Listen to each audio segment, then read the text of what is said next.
গাজীপুরে খামার পর্যায়ে প্রতি পিস ডিম বিক্রি হচ্ছে 12 টাকা 90 পয়সায়। হাত বদলে খুচরা পর্যায়ে সেই ডিম বিক্রি হচ্ছে প্রতি পিস 15 টাকা। গাজীপুরের পুবাইল থেকে খামার পর্যায়ে ডিমের বিস্তারিত জানিয়েছেন ইফতেখার রায়হান। ডিমের বাজারের উত্তাপ কিছুতেই কমছে না। গাজীপুরের খামার থেকে শুরু করে পাইকার এবং খুচরা পর্যায়ে সব জায়গাতেই আমরা দেখছি যে দফায় দফায় কিন্তু ডিমের দাম বাড়ছে। আজকে এই গাজীপুরের পুবাইলের এই খামারটি থেকে প্রতি পিস ডিম বিক্রি করা হচ্ছে 12 টাকা 90 পয়সায়। তবে সরকার নির্ধারিত যে মূল্যটি সেটি হয়েছে 10 টাকা 58 পয়সায়, অর্থাৎ প্রতি পিস ডিমে কিন্তু 2 টাকার অধিক কিন্তু বেশি কিন্তু খামার থেকেই কিন্তু রাখা হচ্ছে।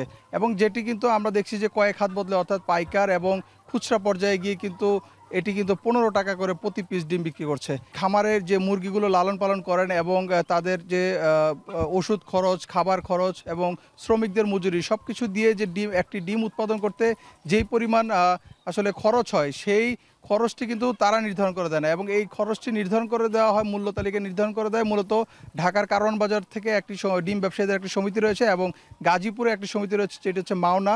এবং এই দুটি সমিতি থেকে কিন্তু মূলত যেই দামটি নির্ধারণ করে দেওয়া হয় সেই দামটি মোতাবেক কিন্তু তাদেরকে বিক্রি করতে হয়। অর্থাৎ সরকারের যে মূল্য তালিকা, সরকারের যে বেঁধে দেওয়া দাম, সেই দামটি কিন্তু কোথাও কিন্তু মানা হচ্ছে না। তো সব কিছু মিলিয়ে এই ছিল আমার কাছে গাজীপুরের খামার থেকে সবশেষ তথ্য।